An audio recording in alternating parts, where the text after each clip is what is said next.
Assalamualaikum warahmatullahi wabarakatuh. Innal hamdalillah nahmadu wa nasta'in wa nastaghfiruh wa na'udzubillahi min shururi anfusina wa min sayyiati a'malina. May yahdihillahu fala mudhillalah wa may yudhlil fala hadiyalah. Asyhadu an la ilaha illallah wahdahu la syarikalah wa asyhadu anna Muhammadan abduhu wa rasuluhu la nabiyya ba'dah. Amma ba'du. Baik Bapak Ibu, apa kabar semuanya? Sehat ya? Alhamdulillah. Hari Minggu, hari ini hari Minggu, hari libur, insyaallah. Tapi kita tetap mau melangkahkan kaki ke musala ini. Jadi dalam ibadah itu nggak ada liburnya, Ya, sampai akhir hayat kita, sampai nafas kita berhenti, yang namanya ibadah, apalagi ibadah mahdah dan ghairu mahdah, sampai nafas kita berhenti nggak boleh berhenti. Ya, yang tempat kita istirahat itu di mana? Nanti di surga. Ya. Di dunia ini kita berlelah-lelah mencari bekal sebanyak mungkin untuk kelak kehidupan kita di akhirat, untuk istirahat panjang kita, menikmati lelah-lelah kita hari ini insyaallah. Mudah-mudahan siapapun yang hadir ke musala hari ini, yang ikut berjamaah hari ini, Allah izinkan kelak bisa beristirahat panjang di dalam surganya Allah insyaallah. Amin. Kemudian kita bersalawat pada junjungan kita Nabi besar Muhammad sallallahu alaihi wasallam. Seperti biasa kita mohonkan pada Allah agar Allah sampaikan salam rindu kita kepada junjungan kita, manusia yang berhati teramat lembut, berperangai teramat mulia. Allahumma salli ala Muhammad wa ala ali Muhammad. Allahumma salli ala Muhammad wa ala ali Muhammad. Allahumma salli ala Muhammad wa ala ali Muhammad. Mudah-mudahan kita dapat syafaat nanti di yaumil akhir.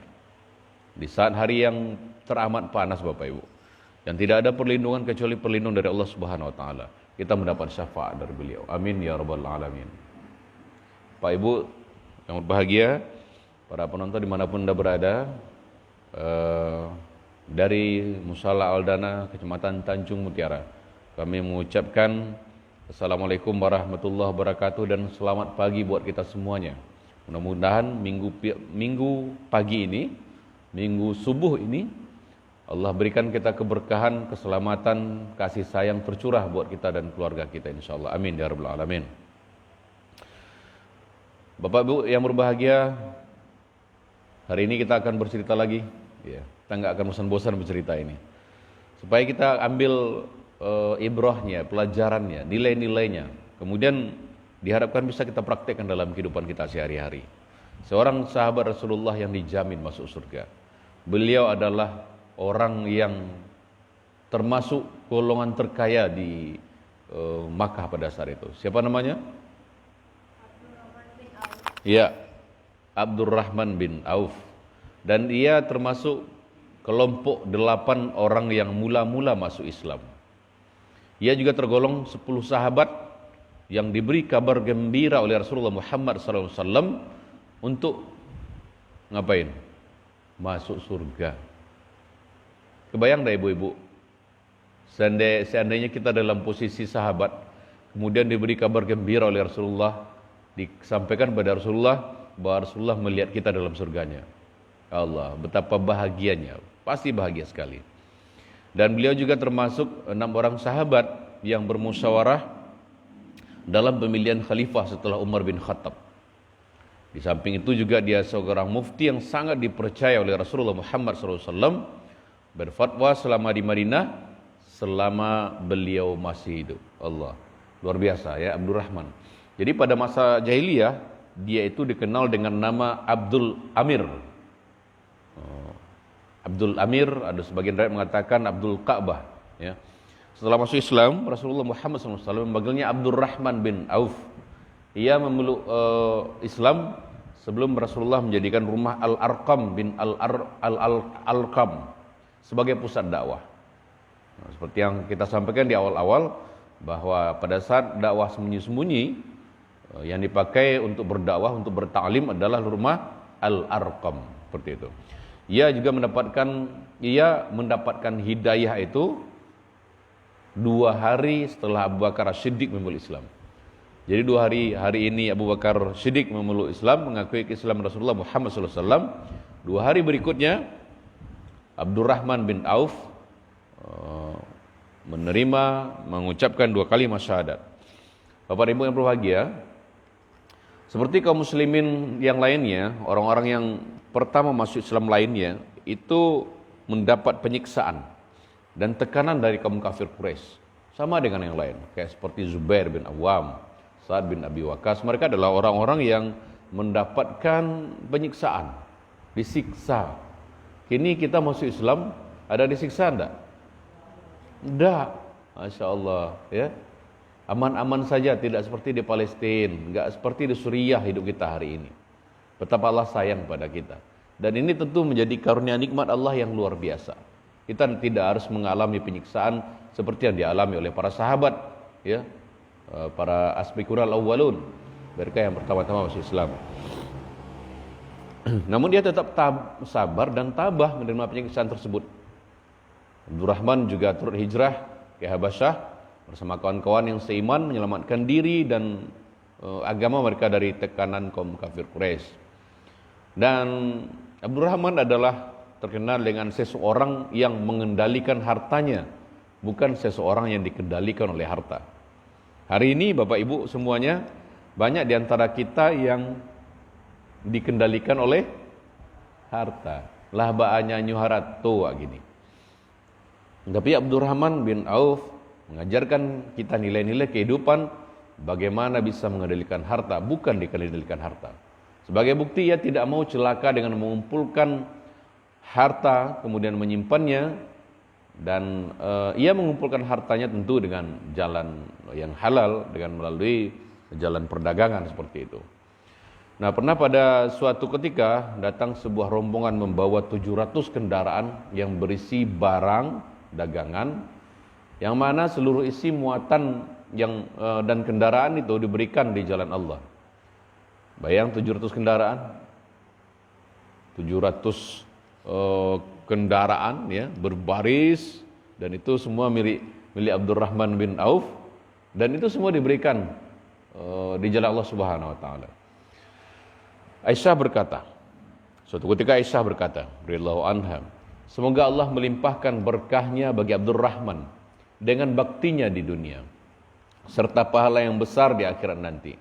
Aku pernah mendengar Rasulullah SAW bersabda bahwa Abdurrahman bin Auf akan masuk surga sambil merangkak. Merangkak dalam tanda kutip menggambarkan begitu dekat surga kepada Abdurrahman bin Auf, insyaallah. Jadi seorang sahabat berlari mengabarkan berita itu kepada Abdurrahman bin Auf. Mendengar kabar tersebut, Abdurrahman menemui Aisyah radhiyallahu anha. Wahai ibunda, apakah ibunda mendengar sendiri ucapan dari Rasulullah Muhammad sallallahu alaihi wasallam? Jawab Aisyah, ya, saya mendengarnya sendiri. Mendengar perkataan istri Rasulullah seperti itu, dia melonjak kegirangan. Seandainya sanggup, katanya, aku akan memasukinya sambil berjalan. Wahai ibunda, saksikanlah, seluruh unta lengkap dengan barang dagangan di punggung masing-masing aku dermakan untuk fi sabilillah. Tahu enggak Bapak Ibu, berapa banyak Abdurrahman bin Auf sudah mendermakan hartanya di jalan Allah? Dia pernah menyumbangkan 40.000 dinar. 1 dinar itu berapa? 48.000. 40.000 kali 48.000 itu 1,9 miliar. Kemudian dia menyerahkan 500 ekor kuda terbaik untuk pasukan perang Tabuk. Berapa nilai 1 ekor kuda? Lebih kurang, ya. 1 ekor kuda terbaik itu, yang tinggi gagah itu 50 juta kalau di zaman kini. Kali 500, 25 miliar. Abdurrahman bin Auf menyiapkan kendaraan perang kaum muslimin di perang Tabuk, dan itu dari harta pribadinya Abdurrahman bin Auf. Kemudian apa lagi yang diserahkan? Selain dari menyiapkan 500 ekor kuda, Abdurrahman bin Auf juga memberikan 1.500 onta terbaik. Tahu harga unta gini? Harga unta lebih kurang 33 juta, yang terbaik. Ya, kali 1.500 lebih kurang 49,5 miliar. Anan dia nyoleh Abdurrahman bin Auf juga memberikan 400 dinar kepada setiap veteran Badar. Ada 100 orang nan dia giahnya para veteran Badar, ke orang yang pernah berperang di saat perang Badar dan mereka selamat. Diberikanlah uang 400 dinar per orang. 400 dinar kali 48 ribu kali 100 orang 1,9 miliar. Total harta yang pernah didermakannya yang dijelaskan oleh sebagian riwayat yang diketahui lebih kurang 77,8 miliar. Ada wak nan pernah bersedekah sebanyak ni? 77,8 miliar. Allahu Akbar. Jadi konon katanya Abdurrahman bin Auf itu memiliki tangan emas. Sebab apa je bisnis yang dikakuknya, itu yang halal ya, atau perdagangan yang dikelolanya pasti berhasil. Walau demikian, Abdurrahman tidak hanya berdakwah lewat harta. Tidak hanya sekedar, oh ini harta saya, kemudian saya serahkan ke Baitul Mal, saya serahkan fisabilillah. Tidak. Abdurrahman juga ikut berpartisipasi dalam berbagai peperangan. Mulai dari perang Uhud hingga perang Badar. Jadi ketika akan wafat, Abdurrahman itu nangis. Kenapa dia nangis? Karena bukan takut menghadapi kematian, melainkan ia wafat dalam keadaan kaya harta. Sesungguhnya Mus'ab bin Umair lebih baik dariku, katanya. Tahu enggak Mus'ab bin Umair, saya ceritakan ya dulu, dia meninggal lalu ditutupi kain kafan, ditutupi kepala nampak, kaki ditutupi kaki nampak. Tidak meninggalkan harta secuil pun. Makanya dia bilang sesungguhnya Mus'ab bin Umair lebih baik dariku. Ia meninggal di masa Rasulullah SAW dan dia tidak memiliki apapun untuk dikafani. Allahu Akbar. Sementara aku punya harta. Dan Hamzah bin Abdul Muttalib juga lebih baik dariku, kata Abdurrahman bin Auf. Kami tidak mendapatkan kain kafan untuknya. Ketika Hamzah bin Abdul Muttalib ya meninggal di medan tempur, sesungguhnya aku takut bila aku menjadi seseorang yang dipercepat kebaikannya di kehidupan dunia dan ditahan, dia takut ditahan dari sahabat-sahabatku karena banyak hartaku. Jadi takut yang pertama menjadi seorang dipercepat kebaikannya di kehidupan dunia, hartanya berlimpah ruah, berkelimpahan harta, dia takut, khawatir sekali kalau kelak di yaumil akhir hisabnya lama dan panjang. Masyaallah. Sahabat Nabi ini wafat 31 Hijriah, ada pula yang mengatakan 32 Hijriah ketika usianya sampai 75 tahun. Ada juga yang menyebutkan 73 tahun, pada riwayat lain disebutkan 78 tahun. Itu Abdurrahman bin Auf. Dan satu kisah terkenal dari Abdurrahman bin Auf ketika dia ingin miskin. Pernah enggak awak temukan manusia di dunia zaman kini kok ingin miskin? Ada enggak? Di tangga kita mungkin? Pak, Bu, saya ingin miskin. Ada enggak? Enggak, kecuali Abdurrahman bin Auf. Suatu ketika dia ingin membelanjakan seluruh hartanya untuk menyelamatkan perekonomian di Madinah. Pada saat itu terjadi buah kurma itu membusuk. Lalu supaya tidak rugi kaum muslimin yang mengalih kurma, maka dibelinyalah kurma itu. Seluruh dibeli dengan harga 10 kali lipat. InsyaAllah. Dengan harga mahal. Tentu orang yang punya kurma busuk kok, buah busuk yang dijual ke pasar, nak dibeli orang di Bali di Abdurrahman bin Auf. Dia berharap dengan dibelikannya kurma busuk seluruh Madinah pada saat itu, dia bisa menjadi miskin. Ternyata tidak lama kemudian datang utusan dari Yaman yang mengatakan bahwa Raja Yaman membutuhkan kurma busuk untuk obat. Karena ada di Yaman pada saat itu ada wabah penyakit yang ternyata obatnya kurma busuk. Maka kurma busuk yang dibeli oleh Abdurrahman bin Auf tadi dibeli lagi oleh utusan dari Yaman dengan harga 10 kali lipat lagi. Allahu Akbar. Begitu indah caranya Allah untuk menunjukkan pada kita bahwa rezeki itu min haitsu la yahtasib. Kadang awak rusuh jadi ke. Kalau lah ndak wapitih lah bingung negeri Bali samba biswa, itulah mulai rusuh. Padahal kalau kita belajar dari Abdurrahman bin Auf, betapa luar biasanya, ya. Allah kurma busuk di Bali, ingin apa kok? Ingin meninggal tidak punya harta, tetapi Allahu Akbar, Allah nggak izinin. Allah nggak izinin. Justru kurma yang busuk tadi dibeli 10 kali lipat. Allahu Akbar. Begitulah kira-kira Bapak Ibu dimanapun anda berada, kisah tentang Abdurrahman bin Auf. Mudah-mudahan nilai-nilai kedermawanan beliau bisa kita adopsi sesuai dengan kemampuan kita menjalani kehidupan kita hari ini.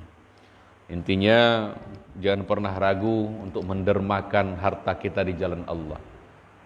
Karena orang-orang yang membantu agama Allah, Allah akan bantu. Ya ayyuhallazina amanu in tansurullaha yansurkum wa yusabbit aqdamakum. Hai orang-orang yang beriman, tolonglah agama Allah.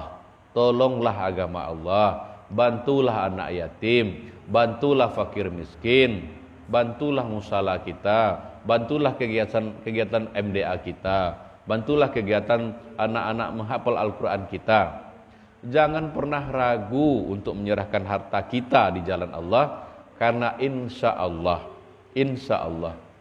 Allah nggak akan pernah sia-siakan setiap sedikit pun, secuil pun derma kita. Nggak akan pernah Allah sia-siakan, kecuali Allah akan balas dengan yang lebih baik insya Allah. Maka itu Bapak Ibu semuanya, ketika kita tolong agama Allah, Allah akan tolong kita insya Allah. Mungkin ada di antara kita hari ini yang sedang memikul beban berat dalam hidup kita. Mungkin ada di antara kita hari ini, para pemirsa dimanapun anda berada, yang sedang punya hutang piutang nggak pernah lunas-lunas. Atau mungkin ada di antara kita hari ini sedang membangun usahanya, tapi selalu gagal lagi, jatuh lagi. Maka bisa jadi karena kita tidak pintar, manajemen sedekah kita kurang bagus. Maka mulai hari ini Bapak Ibu semuanya yang punya berkelebihan harta, saya minta dengan sesungguhnya, ya, yuk sisihkanlah titipan Allah itu, selamatkanlah harta kita supaya bisa dibawa ke alam kubur. Bisa enggak harta dibawa ke alam kubur? Bisa. Siapa bilang enggak bisa? Caranya gimana? Caranya dititipkan ke rumah yatim, dititipkan ke masjid, dititipkan ke rumah-rumah tahfiz, dititipkan ke mana lagi? Insya Allah harta yang kita titipkan itu akan kita bawa ke dalam kubur. Bisa dipahami maksud saya Bapak Ibu? Gitu caranya. Bukan harta itu uang kita yang banyak atau emas kita yang banyak dimasukkan ke dalam kain kafan, tidak. Tapi dititipkan, ya. Insya Allah itu akan menjadi penerang di alam kubur kita kelak. Sama halnya kemarin ketika hari Jumat, ya, Jumat kemarin saya bersama tim Gerakan Jumat Berkah Kecamatan Tanjung Mutiara pergi ke salah satu rumah warga kita di Tiku Utara. Dan sebagian kita mungkin sudah melihat postingan saya di Facebook. Di situ ada rumah saudara kita, dan sanak kita yang enggak layak, tidak layak sama sekali. Bahkan ketika akan menaiki rumah tersebut, rumah papan yang dindingnya sudah mulai bocor, atapnya pun seperti itu, saya justru merasa bergetar dada ini. Ya Allah, masih ada saudara-saudara kami yang seperti ini. Apalagi saya sebagai pemimpin di Kecamatan Tanjung Mutiara ini pasti akan minta pertanggungjawaban nanti di akhirat. Akan sangat berdosa saya ketika membiarkan ada saudara saya, dia punya putri 3 orang kecil-kecil. 5 tahun, 3 tahun dan 2 tahun. Dia gendong yang paling kecil. Saya tatap wajahnya, wajah polos mereka, Masya Allah. Saya membayangkan, ya Allah, nak, kalian masih kecil, harus hidup di tempat seperti ini. Tidak terbayang oleh saya, anak saya bisa tidur dengan nyenyak di spring bed, berselimutkan selimut yang hangat. Tapi mereka harus tidur di tempat yang seperti itu. Atap yang bocor, kemudian dinding juga banyak yang sudah bocor, dan kasurnya nggak layak. Kamar itu hanya bersekatkan kain, Bapak Ibu. Nanti hari Jumat kita baring-baring ke sana. Saya ingin ajak ibu-ibu, setuju ya?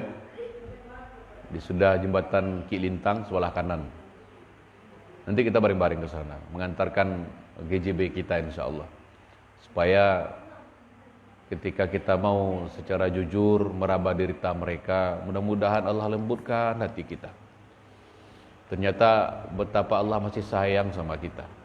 Allah beri kita tempat tinggal yang nyaman. Di situ nggak ada kamar mandi, Bu. Nggak ada toilet. Dan dia harus membesarkan anaknya yang kecil-kecil di sana. Allahu Akbar. Saya sama teman-teman kami serahkan sembako, ya. Kemudian saya bilang sama ibu, ya Bu, kuatkan hati dan bersabarlah. Insya Allah mohon doakan, saya dan teman-teman GJB sedang berupaya mencari donasi. Mudah-mudahan anak-anak ibu bisa tinggal dengan nyaman, bisa tidur di tempat tidur yang layak, bisa diselimutkan dengan selimut yang hangat. Dan insya Allah mudah-mudahan akan banyak orang yang mau berdonasi, saya bilang. Akan banyak orang-orang seperti Abdurrahman bin Auf insya Allah. Dan hari Jumat depan mudah-mudahan kita bisa mengumpulkan GJB kita dan musyawarah al-dana, apapun yang bisa kita sumbangkan. Kemarin dari Bank Nagari sudah bersedia menyumbangkan sako diato. Ada teman lain ada yang sudah menyumbangkan kayu segala macam, insya Allah. Ya.